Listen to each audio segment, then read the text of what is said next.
Good morning. Attend your roll call.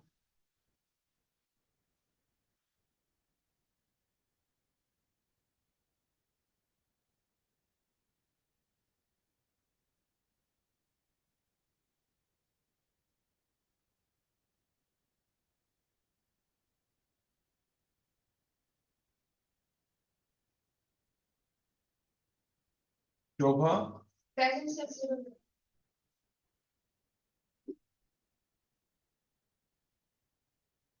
Kirti, Yes. Varsha, Anjali, Yes, sir. 05. Khushi, Yes, sir. 06. Kavita, Garima, Yes, sir. 08. Ishan, Isha, Yes, sir. 11. Pankaj, Yes, sir. Prashant, Yes, sir. Pooja, Present, sir.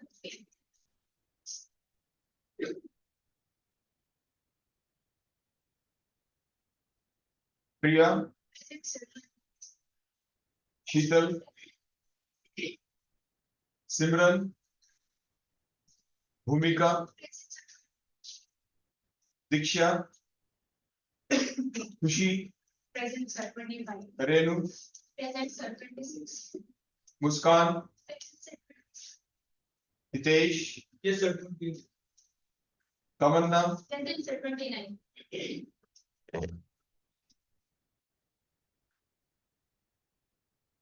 Nancy,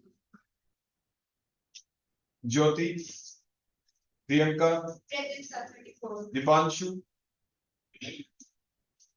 Sarika, Muskan, Sakshi, Aditi, Yes, sir. 40. Jyoti, Yes, sir. 45. Aryan, Lakshmi, Yes. Naina, Yes, sir. 46. Sanju, Siddharth, Riya, Yes, sir. 51. Tanu, Sanu, Present, sir. 53. Anjali, Present, sir. Vansh, Man, Harsh, Again, sir. 57. Rinki, मुस्कान, विधि, हो गई सभी की attendance जो present है यहाँ पे। Yes, sir.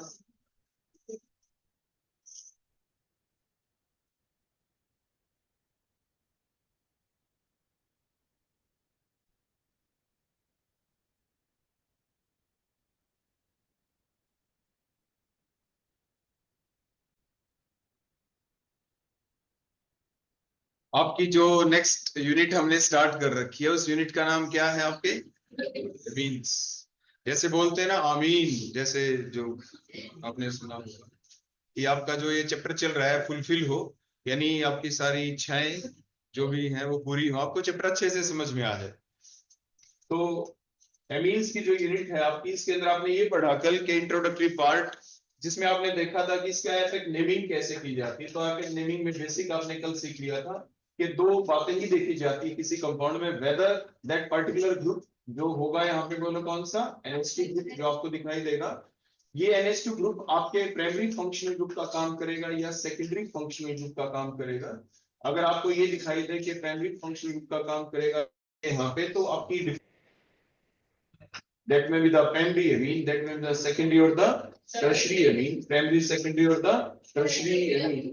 और इसी बेसिस के ऊपर प्राइमरी, सेकेंडरी, टर्शियरी अमीन को आपने प्रिपेयर करके देखा कि इसको आप बना कहां से सकते हैं। फिर हमने देखा था प्राइमरी, सेकेंडरी, टर्शियरी अमीन का जो मिक्सचर मिलता है, एक रिएक्शन थी जिसका नाम क्या था? होफमान एग्जॉस्टिव एल्काइलेशन। होफमान एग्जॉस्टिव एल्काइलेशन, जिसके दौरान आपने देखा था कि we got a mixture of primary, secondary, tertiary amine along with the formation of the quaternary ammonium salt। क्या बन जाता था? क्वाटरनरी अमोनियम सॉल्ट की प्रिपरेशन वहां पे की थी। और उसके दौरान आपने एक चीज और भी सीखी कि ये जो क्वाटरनरी अमोनियम सॉल्ट जो आपका बना, ये बनाने के लिए जो रिएक्टेंट आपने लिया था वो कोई और नहीं, जो रिएक्टेंट होता था यहाँ पे इस पर्टिकुलर रिएक्शन के दौरान जो आप लेते थे रिएक्टेंट कौन हो सकता था? आमतौर पे जो हम लेते थे वो आपके एल्काइल हैलाइड्स आप लेते थे। वो लोग क्या लेते थे? एल्काइल हैलाइड से आपने प्रिपेयर किया था, लेकिन हमने बताया था अगर आप इसकी बजाय अल्कोहल ले लें तो भी सेम चीज आपको मिल जाती है, लेकिन बदल जाता है। काउंटर आयन जो कि नेगेटिव आयन था, आपके एक्स नेगेटिव की बजाय अल्कोहल लेंगे तो वो एच नेगेटिव आपका आ जाता है। फिर हमने सीखा कि जो ये क्वाटरनरी अमोनियम सॉल्ट यहाँ पे आपका बनता है कैसे, इसके अंदर आप एक रूल लगा सकते थे जिसके द्वारा जो प्रोडक्ट आपका बना था वो आपकी एल्कीन्स बनी थी। तो कहते आप इसे क्या थे, बोलो, होफमान एलिमिनेशन, ऐसा आपको बताया गया था। और जिसके दौरान आपने देखा था कि ये एक ऐसा रूल था जो क्वाटरनरी अमोनियम सॉल्ट से एल्कीन बनाने के दौरान किया गया था यूज, और जिसमें आपने देखा कि least substituted alkene will be the product. Product बोलो कौन बनती थी आपकी, लीस्ट सब्स्टिट्यूटेड एल्कीन आपकी बन जाती थी। ऐसा हमने देखा था हमारे अब तक के लेक्चर के अंदर जो लास्ट टाइम हमने आपको पढ़ाया था। क्लियर हो गया बेटा? यहां तक किसी बच्चे को कोई डाउट तो वो मेरे से पूछ सकता है कि अमीन कौन होते हैं, कैसे होते हैं और ये बनते कैसे हैं। हमने देखा था they are the derivative of ammonia, इनके बारे में हमने क्या देखा था, ये बनते कैसे हैं, कौन है ये, they are the derivative of ammonia, ये अमोनिया के डेरिवेटिव होते हैं। अमोनिया का जो H है उसको रिप्लेस कर दें हम किसी एल्काइल एराइल ग्रुप से तो जो बनते हैं वो आपके अमीन्स होते हैं, तभी वो प्राइमरी सेकेंडरी टर्शियरी अमीन और क्वाटरनरी अमोनियम सॉल्ट तक आप बने। होफमान आपकी एग्जॉस्टिव एल्काइलेशन के द्वारा आपने उसको बनाया, और जो क्वाटरनरी अमोनियम सॉल्ट बना उसके द्वारा उसमें जो रिएक्शन आपने देखी जिससे कि आपकी least substituted alkene will be the major product, वो आपने देखा, और वो थी होफमान एलिमिनेशन रिएक्शन। उसके बाद अब आगे आगे नेक्स्ट पॉइंट क्या आएगा, जो लास्ट में आपने देखा होगा, मैंने एक टर्म आपको बताई थी कल जिसे आप कहते थे phase transfer catalyst, process catalysis कहलाएगी। तो ये फेज ट्रांसफर कैटालिसिस एक ऐसी प्रोसेस होगी जिसके दौरान देखो आपको दिखेगा क्या। अब थोड़ा आप इधर ध्यान देंगे, मान लीजिए आपने एक कंटेनर लिया, उसके अंदर मान लीजिए दो फेज हैं, there are two different phases, there are two different phases, दो अलग अलग फेज। मैंने कल आपको बताया था इस क्वाटरनरी अमोनियम सॉल्ट को जब आप लिखते हैं तो क्यू से इसको रिप्रेजेंट किया, पॉजिटिव चार्ज है, हेलोजन साथ दिखा दिया, क्यू पॉजिटिव एक्स नेगेटिव करके ऐसा हमने लिख दिया। तो ये था आपका क्वाटरनरी अमोनियम सॉल्ट। हमने कहा था कि ये फेज ट्रांसफर कैटालिसिस का काम कर जाता है। ऐसा मैंने क्यों कहा था, आपने ध्यान दिया होगा, मैंने कुछ ऐसा आपको बताया था कि एक नाइट्रोजन है इसके अंदर जिसपे पॉजिटिव चार्ज है, आपके ये चार ग्रुप लगे हुए हैं, चार आपके एल्काइल ग्रुप लगे हुए हैं, क्योंकि ये कार्बन है नॉन पोलर पार्ट है तो इसके अंदर एक नॉन पोलर पार्ट हो गया, ये नॉन पोलर, और प्लस में ये कैसा पार्ट हो गया, पोलर पार्ट हो गया। मींस क्वाटरनरी अमोनियम सॉल्ट के अंदर दोनों पार्ट होते हैं, polar as well as non polar. तो जिसकी वजह से it can move from one medium to another, means it can move from polar medium to non-polar and non-polar to polar। तो ये मूवमेंट कर सकता है, तो एक फेज से दूसरे फेज में जा सकता है। तो अगर हम इसको देखो कुछ स्टेप से रिप्रेजेंट करते हैं कि मान लीजिए यहाँ पे मैंने लिख दिया क्यू पॉजिटिव और बोलो क्या लिख दिया एक्स नेगेटिव, यानी इस टाइप से, ठीक हो गया। अब हुआ क्या, मान लीजिए ये नीचे हमारे पास कोई पोलर फेज है, पोलर मीडियम है, यहाँ पे पोलर फेज है, ऊपर वाला मान लीजिए नॉन पोलर फेज है, बोलो ये कैसा फेज है, नॉन पोलर फेज है। यहाँ हुआ क्या कि मान लीजिए हमने एक एल्काइल हैलाइड ले लिया, देखो ये एल्काइल हैलाइड है, दूसरा हमने KCl डाल दिया, देखो ये रहा KCl, देखो KCl। हम चाहते हैं दोनों के बीच रिएक्शन हो जाए, हो नहीं रही इनके बीच रिएक्शन, बड़ी डिफिकल्टी आ रही है क्योंकि ये आपका कोवलेंट कंपाउंड हो गया और ये आपका आयनिक कंपाउंड हो गया, तो रिएक्शन हो कैसे, क्योंकि मीडियम ही अलग हो गए, इंटरमिक्सिंग उनकी हो ही नहीं सकती। तो यानी Ca नेगेटिव आयन को वहां पे लेके जाए कौन उस फेज के अंदर, Ca नेगेटिव आयन वहां पे जाएगा तभी तो अटैक करेगा ना। मींस R के ऊपर स्लाइड पॉजिटिव चार्ज है, X के ऊपर स्लाइड नेगेटिव चार्ज है, ये जो Ca नेगेटिव हम कहते हैं इस R के ऊपर अटैक करते हैं, अटैक तो तब करेगा ना जब वो उसकी बाउंड्री में जाएगा, तब जब तक उस बाउंड्री में वो एंटर ही नहीं कर पाएगा वो आयन, तो there will be no attack. तो ऐसा काम करवाया किसने, जिसने भी करवाया वो काम कोई और नहीं, वो था हमारा क्वाटरनरी अमोनियम सॉल्ट। तो ये जो क्वाटरनरी अमोनियम सॉल्ट हमारे पास है वो जो हमने डाला तो वो दोनों फेज में रह सकता है। तो ये हमारे पास है, दोनों के बीच रिएक्शन हुई, और रिएक्शन होने के बाद अब बड़े ध्यान से देखें यहाँ पे क्या बन गया, बोलो ये Q के साथ Ca नेगेटिव आ गया और K के साथ बोलो क्या लग गया, K पॉजिटिव, और बोलो कौन आ गया, X, KX है ना, और Q के साथ बोलो कौन जा लगेगा, Ca नेगेटिव, और ये Ca नेगेटिव देखो मूव कर गया ऊपर, और जैसे ये ऊपर मूव किया, मूव करने के बाद देखो जैसे ये यहाँ पे पहुंचा इस टाइप से है ना, और जाके ये चला गया, Q पॉजिटिव है और बोलो क्या है, Ca नेगेटिव है, और जैसे यहाँ पे पहुंचा अब इनके बीच रिएक्शन हो गई आराम से, और रिएक्शन हो गई तो बोलो क्या बन गया, RCl बन गया, प्लस में साइड प्रोडक्ट बोलो क्या निकला, वही क्यू पॉजिटिव और बोलो कौन एक्स नेगेटिव। और जो क्यू पॉजिटिव एक्स नेगेटिव बनाते हैं दोबारा से पहुंच गया, देखो इधर मूव करके आ गया ना, क्यू पॉजिटिव और बोलो कौन आ गया दोबारा से x negative.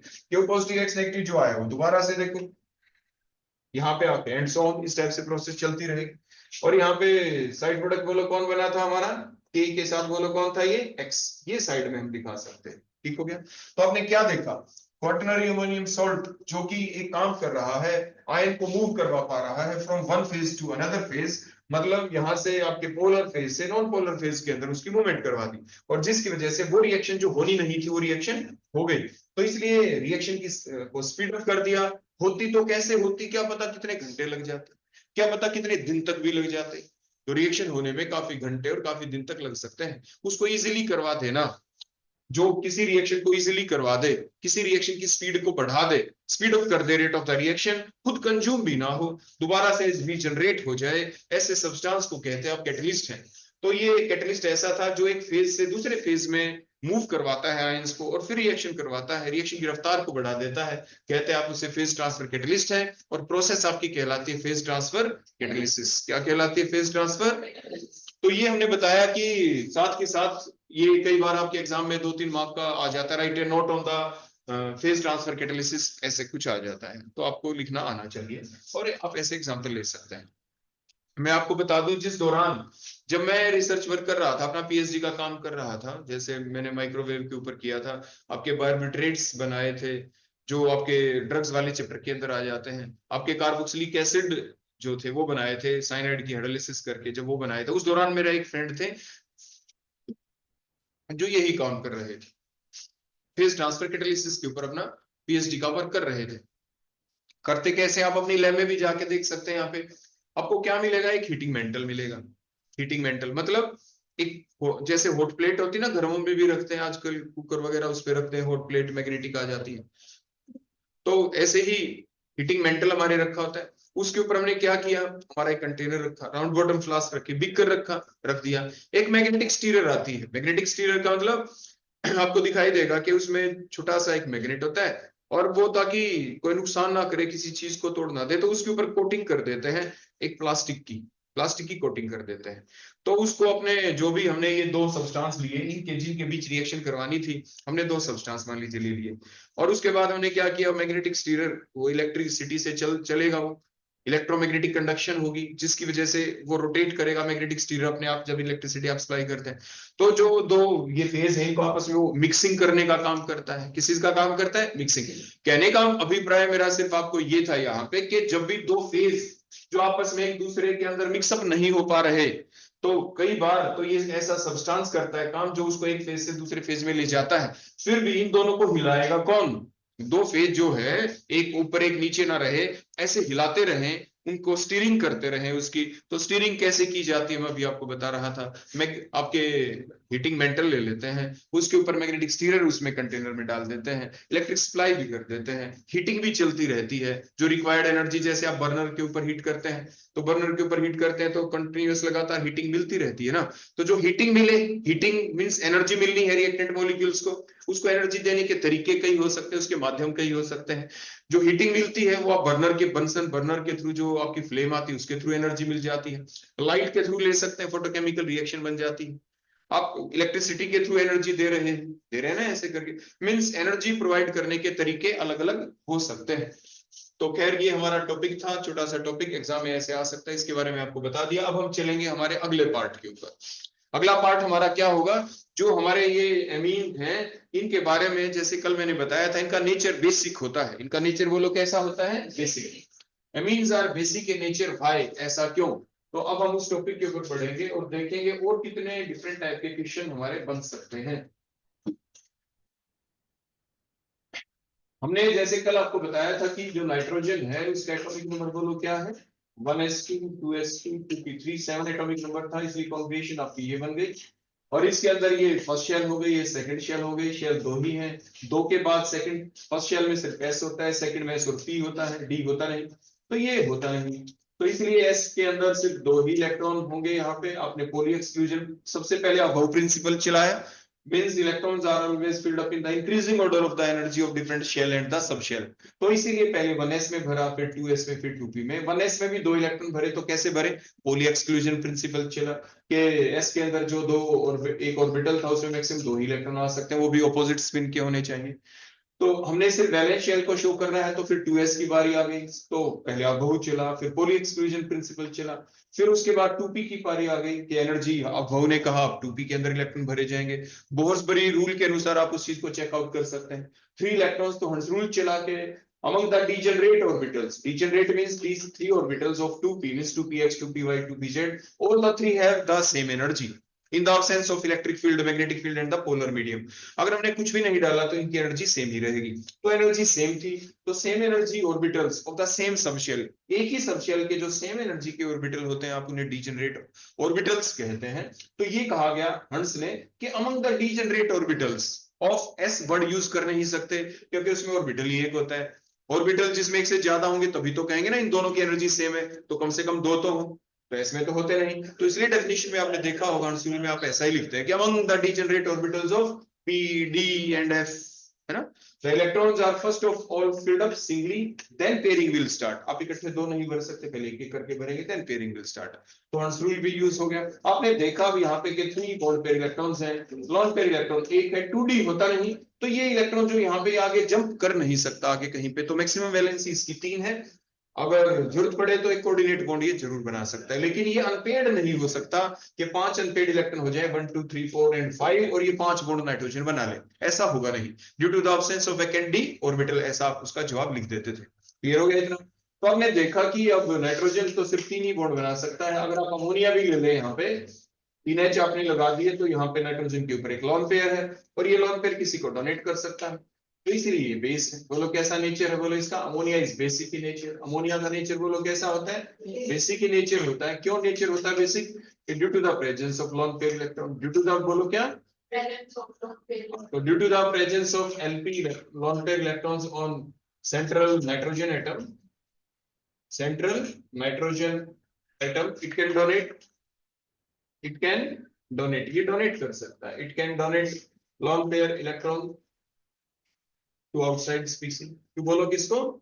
To outside species, किसी भी आउटसाइड स्पीसीज को दे सकता है, इसलिए इसका नेचर बेसिक होता है. इसलिए इसका नेचर बोलो कैसा होता है? बेसिक. उसके बाद जितने एमीन्स हैं वो भी सारे बेसिक ही होंगे, बिल्कुल इसी सेम पैटर्न के ऊपर. ठीक हो गया? लेकिन उसके बाद अब क्वेश्चन ये आ गया कि अगर हमारे पास 3 तरह के बेस, 3 तरह के बेस हो, फॉर एग्जांपल पहला बेस हमारे पास आ जाए प्राइमरी एमीन, तो जैसे मैंने आपके सामने ये स्ट्रक्चर लिख दी, यहाँ पे R मैंने लिख दिया है प्राइमरी एमीन, मैंने यहाँ पे लिख दिया N के ऊपर 2 R मैंने लगा दिए यहाँ पे, तो ये सेकेंडरी एमीन बन गया. ऐसे ही मैंने N के ऊपर 3 R लगा दिए, देखो इसी टाइप से 3 R लगा दिया, तो ये टर्शियरी एमीन हो गया. तो तीनों के पास नाइट्रोजन के ऊपर बोलो क्या है? Lone pair. तो अब क्वेश्चन ये उठा क्या क्या तीनों बेसिक है? तो हम कहेंगे because all the 3 are basic because all have the lone pair electrons on the nitrogen atom and they can donate the electron pair to any outside species, किसी बाहर वाले को डोनेट कर सकते हैं, इसलिए बेसिक तो होंगे ही, तीनों ही बेसिक है. क्वेश्चन ये उठा के इनमें बेसिसिटी का ऑर्डर क्या होगा, तीनों में ज्यादा बेसिक कौन है?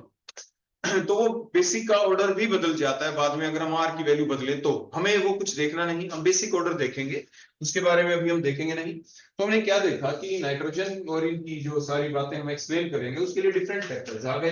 पहला फैक्टर आ गया इंडक्टिव फैक्टर, बोलो कौन सा आ गया? इंडक्टिव फैक्टर आ गया. तो जिसके बेसिस के ऊपर आपने क्या देखा, जो आर है इसका प्लस आई इफेक्ट है, बोलो क्या है? तो प्लस आई इफेक्ट की वजह से जो आर ग्रुप है ये क्या करेगा? इलेक्ट्रॉन डेंसिटी को नाइट्रोजन की तरफ बढ़ा देगा, इंक्रीज कर देगा. यहाँ पे तो 2 प्लस आई इफेक्ट वाले ग्रुप हैं, इलेक्ट्रॉन डेंसिटी और ज्यादा बढ़ जाएगी आपके नाइट्रोजन के ऊपर, तो इस नाइट्रोजन के ऊपर इलेक्ट्रॉन डेंसिटी तो और भी ज्यादा हो गई.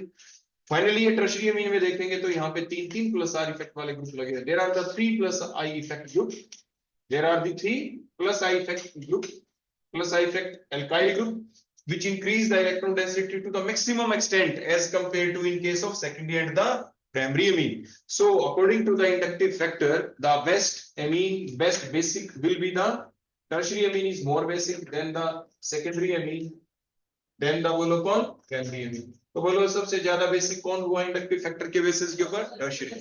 क्योंकि हमने सिर्फ यहाँ पे देखा कि इलेक्ट्रॉन किसके पास ज्यादा है, इलेक्ट्रॉन किसके पास है, ज्यादा है। लेकिन उसके बाद अगला पॉइंट ये आ जाता है कि सिर्फ यही नहीं देखा जाता कि इलेक्ट्रॉन किसके पास ज्यादा है, ये भी तो देखा जाता है कि इलेक्ट्रॉन होने के बावजूद वो अपने इलेक्ट्रॉन किसी को डोनेट भी कर रहा है या नहीं कर रहा, किसकी डोनेशन टेंडेंसी ज्यादा है।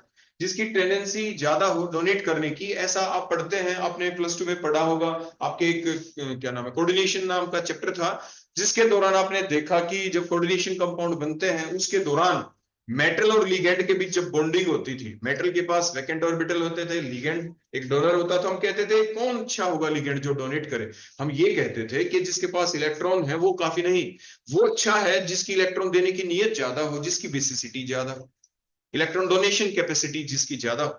तो इलेक्ट्रॉन होना एक अलग बात, इलेक्ट्रॉन डोनेशन कैपेसिटी होना एक दूसरी बात है।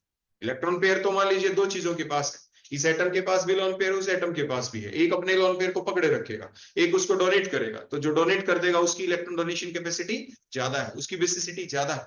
आगे ना बात समझ में, तो इस टाइप से देखा जाता है। ऐसे ही हमें यहाँ पे क्या देखना है कि आप प्राइमरी से सेकेंडरी से टर्शियरी अमीन की तरफ जाते हैं तो हुआ क्या, डोनेशन का मतलब इलेक्ट्रॉनों को हवा में फेंकना नहीं होता कि यूं फेंक दिए, नो। इलेक्ट्रॉन डोनेशन का मतलब होता है कि जिस भी एटम के पास, for example here the nitrogen atom, कि it can form a coordinate bond with another atom which has the tendency to take the electron pair। ये डोनर है, दूसरा एक्सेप्टर होगा जो लोन पेयर को ले लेगा। तो लेने और देने के मींस ये इलेक्ट्रॉन्स हवा में नहीं है, they are present in the orbital, ये ऑर्बिटल के अंदर है। ऐसे ही दूसरा जो एक्सेप्टर होगा उसका भी कोई ऑर्बिटल होगा, और उसका ऑर्बिटल मान लीजिए ये है, और इसके पास वैकेंट ऑर्बिटल होगा, तो ये इसके पास पहुंचना चाहिए, ये पर्टिकुलर आज है अपने वैकेंट ऑर्बिटल के साथ, और इसके साथ ओवरलैपिंग कर ले, तभी तो उस ओवरलैपिंग एरिया के अंदर ये दोनों इलेक्ट्रॉन आ जाएंगे। कुछ आई बात समझ में? तो कहने का मतलब अप्रोच करना जरूरी है। तो ये जिसको इलेक्ट्रॉन देना चाहता है, नाइट्रोजन जिसके पास लोन पेयर है, ये अपने इलेक्ट्रॉन जिसको देना चाहता है, इसका ऑर्बिटल उसके ऑर्बिटल के अप्रोचिंग में आए, दोनों के बीच ओवरलैपिंग होनी जरूरी है, क्योंकि ओवरलैपिंग रीजन को ही आप बॉन्ड बोलते हैं। तो ओवरलैपिंग होना जरूरी है। ओवरलैपिंग कब होगी? जब वो डोनर और रिसेप्टर एक दूसरे को अप्रोच कर पाए, एक दूसरे के नजदीक रह पाए। अप्रोच कब कर पाएंगे? अप्रोच तब कर पाएंगे जब कोई स्टेरिक हिंड्रेंस ना हो, कोई रुकावट बीच में ना हो। आपने देखा यहाँ पे कि इस टर्शियरी अमीन में नाइट्रोजन के ऊपर 3 R ग्रुप है, they will cause the, these are the bulkier R group, they will cause the steric hindrance। तो जिसकी वजह से जो बाहर से कोई भी स्पीसी आएगी, फॉर एग्जांपल हम H पॉजिटिव को ही लगा ले, तो ये जब इलेक्ट्रॉन यहाँ पे डोनेट करेगा तो इसके यहाँ पे अप्रोच करने के, पहुंचने के चांस कम है। यहाँ पे थोड़े ज्यादा है, यहाँ पे और भी ज्यादा है, क्योंकि यहाँ पे सिर्फ एक R है, एक बल्कि R ग्रुप है। तो on moving from primary amine to secondary tertiary, the number of bulky R group increases। The number of bulky R group increases means steric hindrance increases, so the tendency to donate the lone pair electron to the outside species decreases, so the basicity decreases। तो it means कौन आराम से donate कर पाएगा?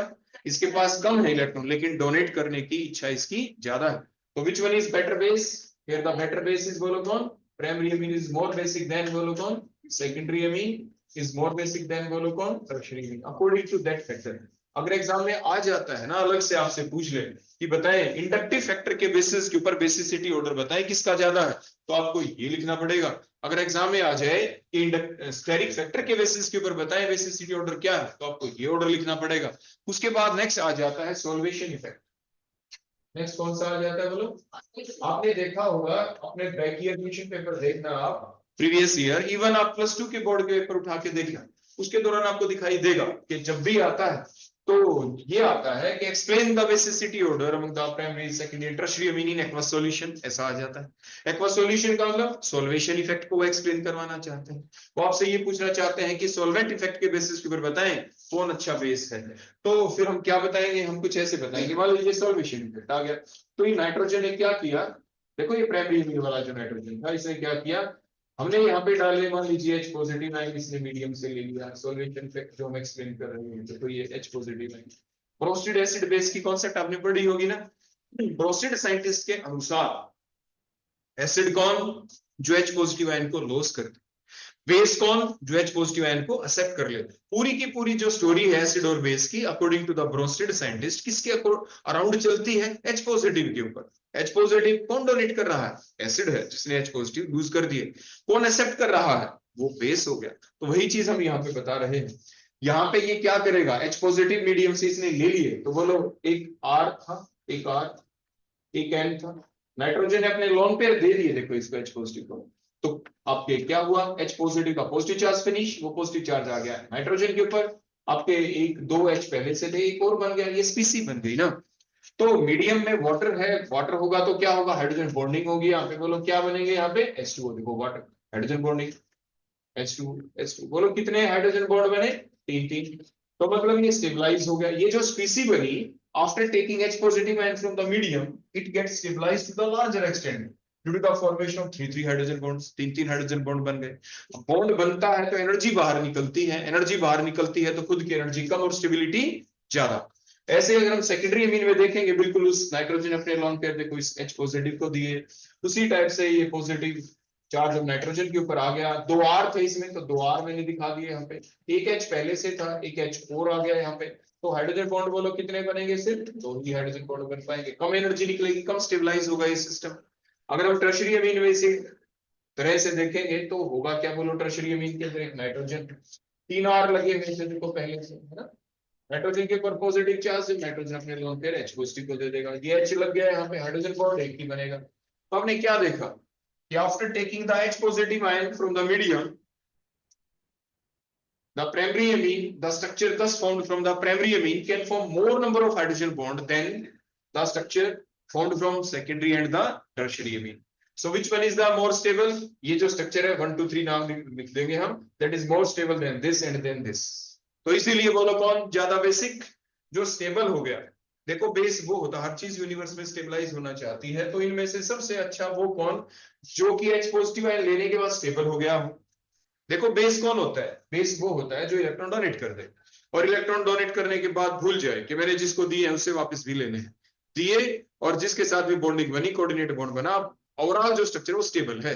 अगर वो unstable है तो क्या होगा, जिसको इलेक्ट्रॉन दिए थे वापस छीन लेगा अपने पास, मीन्स उसे नहीं दिए तो बेसिक नहीं। तो मीन्स बेस कौन होता है, जो अपने लोन पेयर डोनेट करने के बाद क्या हो जाए, स्टेबल हो जाए। तो इन तीनों में सबसे ज्यादा स्टेबल कौन हुआ, अपने लोन पेयर देने के बाद जिसने बनाए सबसे ज्यादा हाइड्रोजन बॉन्ड, वही तो हो गया स्टेबल आपके एक्वस सॉल्यूशन के अंदर। तो वो कौन हो गया, बोलो आपके प्राइमरी अमीन। तो ओवरऑल आपका ऑर्डर बोलो कौन बना, कौन ज्यादा बेसिक हो गया, primary amine. So primary amine is more basic than बोलो कौन, secondary amine, and secondary amine is more basic than बोलो कौन, tertiary amine, on the basis of third factor, that is the solvation factor। तो overall आपने क्या सीखा, आपने ये सीखा on the basis of inductive fact the basicity order is tertiary amine is more basic than secondary than primary, क्योंकि electron density किस पे ज्यादा है वो देखा गया वहां पे।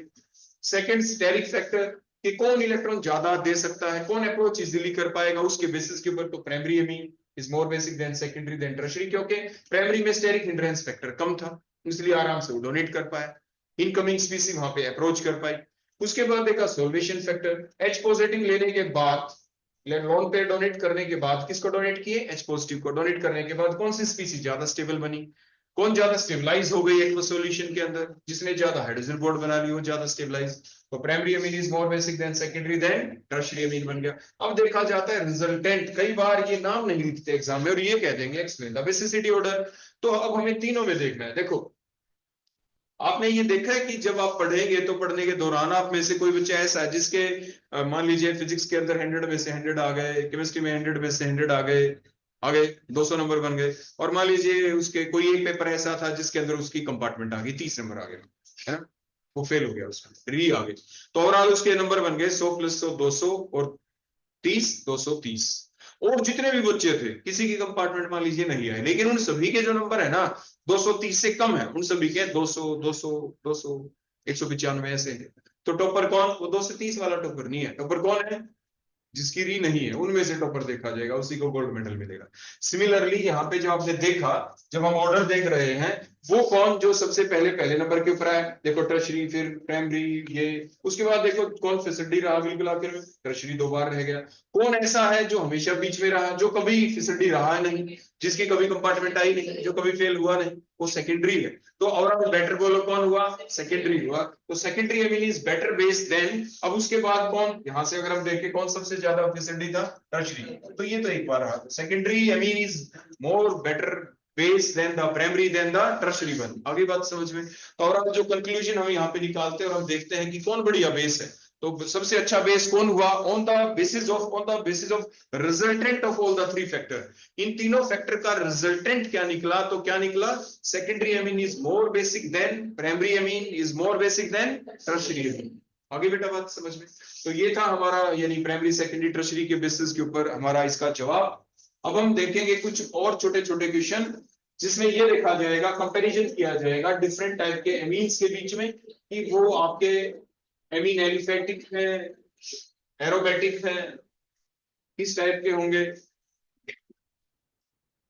अब देखो, एक हमने ले लिया यहाँ पे कोई एमीन जिससे आप कहेंगे एलिफेटिक एमीन, एक एमीन हमने ऐसा ले लिया जो है आपके पास एरोमेटिक एमीन। देखो कुछ इस टाइप का कि नाइट्रोजन है, किससे अटैच है? बेंजीन रिंग के ऊपर हमने देखो अटैच कर दिया इस टाइप से। एनिलीन कह दो, एरोमेटिक एमीन कह दो, एलिफेटिक एमीन कह दे आप इसे, इसको एरोमेटिक एमीन कह देंगे। दूसरा हमने क्या लिया बिल्कुल इसी टाइप से, बड़े ध्यान से देखना, हमने एक विनाइल ग्रुप लिया, विनाइल ग्रुप उसके आगे NH2 लगा दिया, विनाइल एमीन ले लिया हमने। इसके अपोजिट हमने यहाँ पे एलाइल ले लिया, देखो ऐसे CH2 डबल बॉन्ड CH के आगे CH3 लिख दें तो प्रोपीन का अगर एक H हटा के ये ग्रुप बच जाए तो इसे आप एलाइल कहते हैं। इसके ऊपर हमने NH2 लगा दिया, एलाइल एमीन ले लिया हमने। बोलो कौन ले लिया? एलाइल एमीन हमने ले लिया। उसके साथ ही साथ देखो एक हमने क्या किया, एक ये पेंटागन टाइप की स्ट्रक्चर बनाई जिसे आप पायरोल कहते हैं, जिसे आप क्या कहते हैं? पायरोल कहते हैं। इस टाइप से नाइट्रोजन के 2 बॉन्ड है तो थर्ड वन बोलो कौन आएगा? यहाँ पे एक H आ गया, पायरोल की स्ट्रक्चर बना दी हमने। बोलो कौन सी बना दी? पायरोल को। इसके अपोजिट हमने क्या किया, यहाँ पे एक बेंजीन रिंग बनाया और उस बेंजीन रिंग को बना के उसके ऊपर मान लीजिए CH3 लगा दें तो उसे आप टोल्विन कहते हैं। अगर आप इस टोल्विन का एक H हटा दें तो इसे बेंजाइल ग्रुप कहते हैं और यहाँ पे हमने NH2 ग्रुप लगा दिया तो ये बेंजाइल ग्रुप के ऊपर एमीन है, बेंजाइल एमीन आप कह देंगे इसे। क्या कह देंगे बोलो?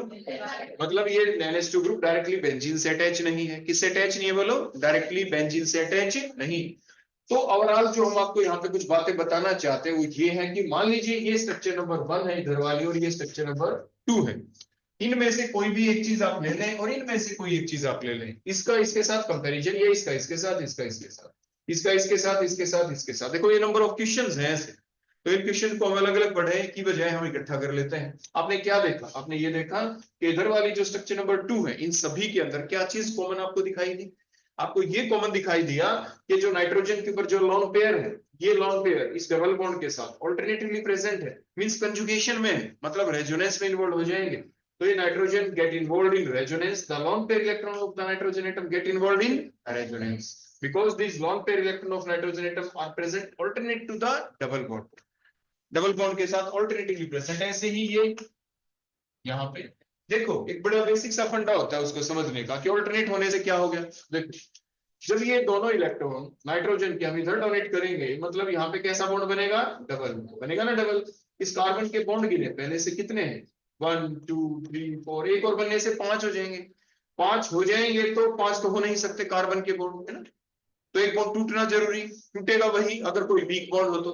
वीक तो है यहाँ पे, वीक पाई बॉन्ड हो गया इसलिए आराम से टूट जाएगा। अगर पाई बॉन्ड ना होता, जैसे इधर देखो ये नाइट्रोजन है, इस नाइट्रोजन के ऊपर लोन पेयर है, इसने इलेक्ट्रॉन अपने आगे डोनेट किए, आगे डोनेट करने के बाद यहाँ पे डबल बॉन्ड आने से इस कार्बन के बॉन्ड गिनो कितने? 1 2 और 2 4। क्या हो गया? ठीक हो गया? ठीक है। तो अब होगा क्या कि ये दोनों इलेक्ट्रॉन जो हमने आगे यहाँ पे शिफ्ट किए तो शिफ्ट करने के बाद क्या हुआ? इस कार्बन के पहले से देखो 4 बॉन्ड है, 1 2 और 2 4, एक और बनने से 5 हो गए। अब इस कार्बन का एक बॉन्ड टूटना जरूरी, नहीं तो वैलेंसी बढ़ जाएगी। टूटेगा कौन? वीक। देखो ये बॉन्ड, ये तो वीक नहीं, ये तो स्ट्रॉन्ग सिग्मा बॉन्ड है, ये टूटेगा नहीं, कोई सेपरेशन ऑफ चार्ज नहीं है यहाँ पे। सेम एटम के बीच है, कार्बन कार्बन के बीच क्लीवेज होगा नहीं, तो इट मींस नहीं होगा तो ये लोन पेयर अपने इधर डोनेट करेगा नहीं, तो अंदर डोनेट नहीं करने का मतलब ये लोन पेयर रेजोनेंस में इन्वॉल्व होंगे नहीं। तो कहने का अभिप्राय क्या है कि लोन पेयर रेजोनेंस में कब होते हैं इन्वॉल्व? जब ये कंडीशन पूरी हो कि lone pair must be present. बोलो कैसे? ऑल्टरनेटिवली। तो यहाँ पे जाते ही साथ ये इलेक्ट्रॉन आगे जा सकते हैं, ये इलेक्ट्रॉन यहाँ पे आते ही ये दोनों इलेक्ट्रॉन इस कार्बन के 5 बॉन्ड होते हैं ये ऑर्थो पोजीशन के ऊपर शिफ्ट हो जाएंगे। ये नाइट्रोजन जिसके ऊपर लोन पेयर है, ये इलेक्ट्रॉन यहाँ पे आने के बाद इस ये दोनों पाई बॉन्ड के इलेक्ट्रॉन आगे शिफ्ट हो जाएंगे। क्लियर होगी ना बात? ये आगे शिफ्ट हो जाएंगे, फिर ये आगे शिफ्ट हो जाएंगे, मूवमेंट अंडर मूवमेंट। तो मींस ये जो लोन पेयर है in all these 3 compound, that is the aniline, vinyl amine and the pyrrole, In all these three structures, the lone pair electron of nitrogen atom get involved in resonance, and they are not freely available for donation, or you can say they are less freely available for donation. Less यानी ज्यादा involve अंदर रहेंगे, बाहर भी donate कर सकते हैं, लेकिन बाहर डोनेट करने के चांस क्या होंगे? कम होंगे, प्रोबेबिलिटी कम होगी, मींस लेस बेसिक होंगे ये। बोलो कैसे होंगे? Less basic as compare to this one, means these lone pair electrons are freely available for donation to the outside species. ये बाहर वाले को ज्यादा डोनेट करेंगे। देखो हमने ज्यादा एरो दिखा दिए, बोलो क्या दिखाया हमने? ये बाहर किसी को डोनेट कर सकते हैं, मोर एरो दिखाएंगे आप डायग्राम के अंदर। यहाँ पे हम कम एरो दिखाएंगे, बाहर की तरफ एक ही दिखाया हमने, अंदर की तरफ दिखा दिया, रेजोनेंस में इन्वॉल्व हो गए। तो इसीलिए जो स्ट्रक्चर नंबर 1 है, they are more basic as compare to the structure number 2। Paper में ऐसे आते हैं ना आपके क्वेश्चन काफी बार, why aliphatic amines are more basic than aromatic amine, why aliphatic amine are more basic than that, बोलो कौन? vinylamine। why aliphatic amine are more basic than, बोलो कौन? pyrrole। ऐसे करके आपका एग्जाम में आ जाए। why pyrrole is less basic than this much, या देखो एक स्ट्रक्चर और बनाते हैं हम इसके नीचे, फिर हम 1 लिख देंगे। देखो यहाँ पे हमने नाइट्रोजन लिखा, बेंजीन जैसी स्ट्रक्चर बना दी, देखो यहाँ पे ऐसे बेंजीन जैसी, ये भी नंबर 1 में इंक्लूड कर दिया। ये नाइट्रोजन के ऊपर देखो यहाँ पे लॉन पेयर है, इसके पहले से ही 1 2 3 बॉन्ड है, एक लॉन पेयर बच गया। यहाँ पे हमने H लगाया था, क्योंकि 1 2 ही बॉन्ड थे तो थर्ड तो H ही आएगा। यहाँ पे पहले से डबल बॉन्ड आ गया एंड सो ऑन, तो ये आपका बोलो कौन हो गया? ये बेसिक हो गया, ज्यादा बेसिक है। क्यों है? अब ध्यान से देखें, इस स्ट्रक्चर में आप देखेंगे 2 2 4 और 2 बोलो कितने? 6 इलेक्ट्रॉन दिख रहे हैं ना। ये एरोमेटिक है कंपाउंड, बोलो क्या है? एरोमेटिक है। double single double single double single like the benzene ring, it has both these two condition, that is the 4n plus 2 electron भी है। 4n plus 2 पाई इलेक्ट्रॉन्स हम काउंट करते थे ना, जिसमें कितने होते थे इलेक्ट्रॉन? 4n plus 2 पाई का क्या मतलब होता था जब आप देखते थे? देखो steps, 4n plus 2 pi electrons का मतलब होता है कि n की वैल्यू अगर आप 0 पुट कर दें तो आंसर क्या आ जाता है? बोलो 2 पाई इलेक्ट्रॉन्स, है ना। अगर n की वैल्यू अगर आप 1 पुट कर दें, 4 1 जा 4 plus 2, दोनों कितना आ गया? 6 पाई एंड सो ऑन इसी टाइप से। तो ये हो प्लस साइक्लिक कंजुगेशन, पहली कंडीशन ये हो, और दूसरी बोलो क्या हो? साइक्लिक कंजुगेशन होनी चाहिए। बोलो क्या दिखनी चाहिए? साइक्लिक कंजुगेशन देखिए, if these two condition fulfilled then the compound will be aromatic. बोलो कौन होता है? और एरोमेटिक होता है प्लस स्टेबल होता है। कल ने कहा था, हक्कल रूल था ये, तो हक्कल रूल ने क्या बताया था? Any compound will be aromatic and stable if it satisfies these two condition, that is number 1 it has 4n plus 2 pi electron, number 2 cyclic conjugation। यहाँ पे साइक्लिक रिंग में है conjugation, double single double single double single, ऐसे खत्म ही नहीं हो रहा। ऐसे ही 2 plus 2 plus 2 6 पाई इलेक्ट्रॉन हो गए, तो इसीलिए बोलो क्या हो गया? स्टेबल। अब देखें यहाँ पे इसके ऑपोजिट अगर हम इधर चलते हैं, अभी आपने बातचीत की, हर कोई स्टेबल होना चाहता है, तो इसमें अगर पायरोल में आप देखेंगे 2 इलेक्ट्रॉन और 2 है, बोलो कितने हो गए? 4 ही पाई इलेक्ट्रॉन दिख रहे हैं। ये चाहता है मैं भी स्टेबल हो जाऊं, और ये लॉन पेयर ऑल्टरनेटिवली प्रेजेंट है। ये लॉन पेयर इस टाइप से प्रेजेंट है, आप बड़े ध्यान से देखें कंजुगेशन में कि ये इधर भी डोनेट हो सकते हैं, और ये लॉन पेयर जो है देखो सिंगल फिर डबल, इधर भी कंजुगेशन में है। These lone pair electrons are simultaneously in conjugation in both the side, so it has the cyclic conjugation। इसके अंदर भी cyclic conjugation है, और प्लस ये इनवॉल्वमेंट भी हो रही है रेजोनेंस में, होने की वजह से अब रिंग में कितने इलेक्ट्रॉन चक्कर लगाएंगे यहाँ पे? 2। देखो ये लॉन पेयर भी उसका पार्ट बन गए कंजुगेशन का, तो इसलिए 2 2 4 plus 2 6, ये हो गए 6 इलेक्ट्रॉन। कहने का अभिप्राय क्या होता है, जब आप किसी कंपाउंड की एरोमेटिसिटी चेक करते हैं तो सिंपल ऐसा नहीं कि भाई आप सिर्फ उसके पाई बॉन्ड देख लें, आप ये भी देखें क्या उस एटम के ऊपर कहीं पे कोई पॉजिटिव चार्ज तो नहीं, क्या कोई नेगेटिव चार्ज तो नहीं, कहीं लोन पेयर तो नहीं, और वो लोन पेयर उस कंजुगेशन का हिस्सा तो नहीं बन गए। अगर बन गए तो उनको भी काउंट किया जाता है during the determination of this total number of this 4n plus 2 electrons. 4n plus 2 pi electron को जो हम काउंट करते हैं, क्योंकि जब ये 2 इलेक्ट्रॉन यहाँ पे जाएंगे तो कुछ ही पल के बाद ये 2 इलेक्ट्रॉन तो पाई बॉन्ड बन जाएंगे, और ये दोनों जाके लॉन पेयर बन जाएंगे, तो ये खुद भी तो पाई इलेक्ट्रॉन का हिस्सा बन गए ना, तो ये काउंटिंग में आएंगे, क्योंकि इनकी वजह से सिस्टम स्टेबल बन रहा है। इन्हीं इलेक्ट्रॉन की वजह से सिस्टम एरोमेटिक बन रहा है, तो एरोमेटिक वो पहले बनना चाहेगा, पहले कोई भी कंपाउंड अपने आप को स्टेबलाइज करना चाहेगा, तो ये लॉन पेयर में इन्वॉल्व हो जाएंगे, क्योंकि इनके इन्वॉल्वमेंट होने की वजह से ये एरोमेटिक हो जाता है, स्टेबल हो जाता है, इसलिए बाहर ये कम डोनेट करेगा। वही तो हमने भी कहा था, हर कोई अपने आप को स्टेबलाइज करना चाहेगा, अपने आप को इसने एरोमेटिक बना लिया इन लॉन पेयर को रेजोनेंस में इन्वॉल्व करवाने की वजह से, और बाहर ही इसके लॉन पेयर इलेक्ट्रॉन कम अवेलेबल होंगे to the outside species, so it is less basic. जबकि पीरियडिक में ये ऑलरेडी एरोमेटिक है, इसलिए these lone pair electrons are freely available for donation to the outside species, इसलिए freely available, इसलिए basic है। बोलो क्या होगा? ये जो pyridine होता है, pyridine is more basic than pyrrole। Exam में ऐसे क्वेश्चन आ जाए कि कौन ज्यादा बेसिक है तो बता देंगे किस वजह से बेसिक है, जैसे अभी आपके सामने डिस्कस किया गया। तो कहने का अभिप्राय क्या है, ऐसे ही जो ये पूरी बेसिसिटी के ऊपर आपने देखा होगा, आपने जो अपने नोट्स बना रखे हैं, आपकी अलग से एक पूरी वीडियो लेक्चर भी मैं आपको वैसे पहले से दे चुका था। लेकिन अभी जो आपकी यहाँ पे हाइब्रिड बोर्ड के अंदर जो हम आपको पढ़ा रहे हैं, तो यहाँ पे भी अपनी चीजों को आप नोट डाउन करते रहें, समझते रहें। क्योंकि जितनी बार मैं यहाँ पे बोल रहा हूँ, जब मैं आराम से बैठ के अपना वीडियो लेक्चर घर पे बनाता हूँ, तो उसके दौरान मैं बार बार थोड़ी ना बोलता हूँ। वहां पे तो एक ही बार बोलना होता है, सामने कोई बच्चा होता नहीं, समझाने का प्रयास एक बार में किया जाता है, ज्यादा से ज्यादा 2 बार। यहाँ पे आपके चेहरे देखते हुए बार बार बोला जाता है। ठीक हो गया? तो अब किसी बच्चे को कोई डाउट यहाँ तक तो आप मेरे से पूछ सकते हैं। ये था बेसिसिटी के बारे में। प्लस साथ ही साथ एक चीज और हमने यहाँ पे आपकी कनेक्ट कर दी, वो था एरोमेटिसिटी टॉपिक। कि आपसे पूछा जाए कि इनमें से कौन सी अमीन ज्यादा एरोमेटिक है और कौन सी कम है, तो एरोमेटिसिटी का भी आपसे एग्जाम में पूछा जा सकता है। तो ऐसे आप ध्यान रखेंगे। अब कोई डाउट यहाँ तक कुछ पूछना हो किसी बच्चे को तो आप मेरे से पूछ सकते हैं।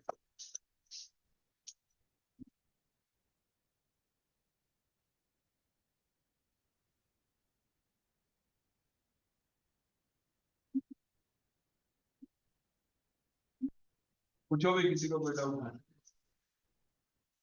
आपके नोट्स कंप्लीट होने चाहिए, टाइमली आप उसको अपलोड कर देंगे, अपने नोट्स बनाएंगे और उसको अपलोड कर देंगे। जैसे आप प्रैक्टिकल करेंगे करेंगे अपलोड कर देंगे, नोट्स को करेंगे अपलोड कर देंगे, ताकि वो आपके जो जूनियर साथी आ गए हैं उनके काम आ जाए, हम उनको चेकआउट कर सकें एंड सो ऑन। सारी चीजों का आप ध्यान रखें। ठीक है बेटा, अब आप जा सकते हैं।